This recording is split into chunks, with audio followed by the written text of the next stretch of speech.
people to submit them directly to the staff. Councilmember Kitchen. I just wanted to underscore, and I think this is in process, and if appropriate, the staff can speak to it.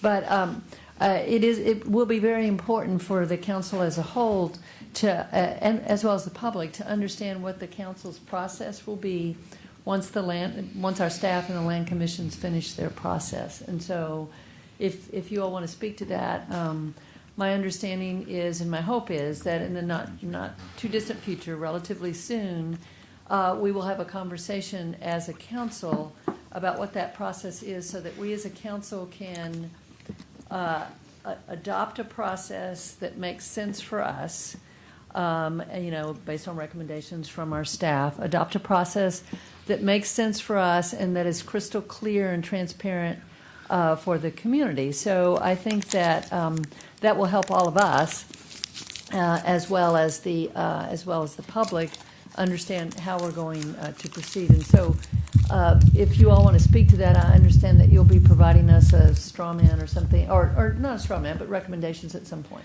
Yes. So, Councilmember Kitchen and rest of council, we are preparing something that will assist you to kind of get through this process of looking at CodeNext.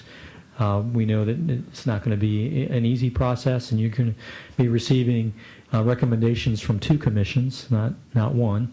You'll have the staff recommendation. You'll have individual comments from neighbor groups and stakeholder groups, and so we're trying to kind of work a possible procedure that you could handle both map and text changes as you get to your deliberations and working through that. Well, actually, probably we'll have a draft of that maybe next week, and we could probably come back maybe at your next meeting and kind of walk through that. Yes, I think it would be helpful.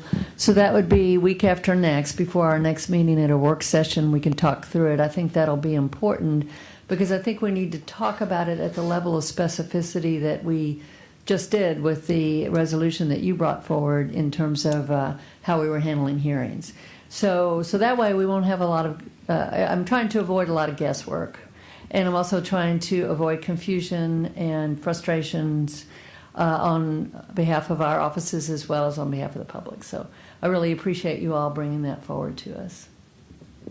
Councilmember Alton.